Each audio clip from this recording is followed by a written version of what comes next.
स्वामी ॐ जय नित्यानन्दा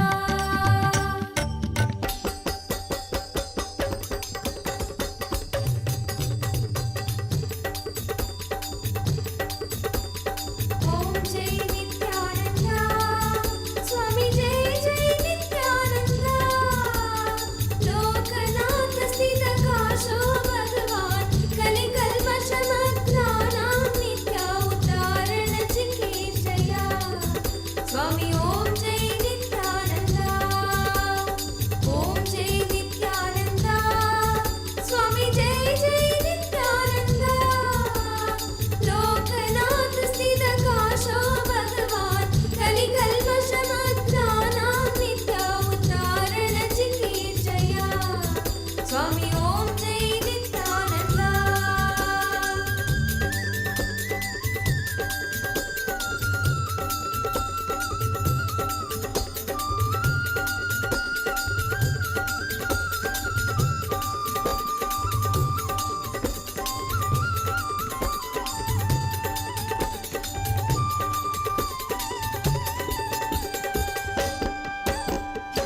जय परमहंस श्री श्री नित्यानंद स्वामी की जय।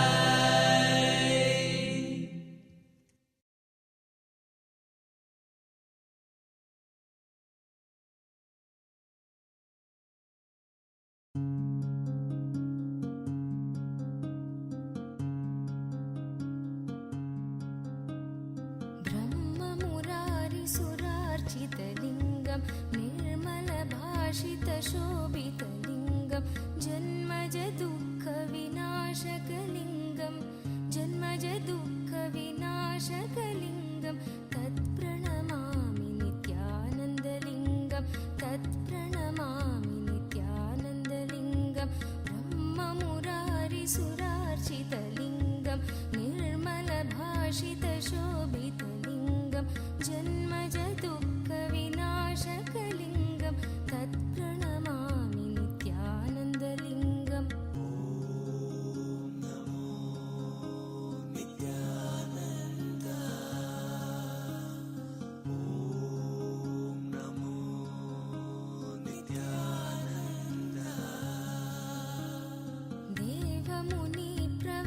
देवमुनिप्रवरार्चितलिङ्गं कामदगं करुणाकरलिङ्गं रावणदर्पविनाशनलिङ्गं रावणदर्पविनाशनलिङ्गं तत्प्रणमामि नित्यानन्दलिङ्गं तत्प्रणमामि नित्यानन्दलिङ्गं देवमुनिप्रवरार्चितलिङ्गं कामदगं करुणाकरलिङ्गं रावणदर्पविनाशनलिङ्गं तत्प्रणमामि नित्यानन्दलिङ्गम्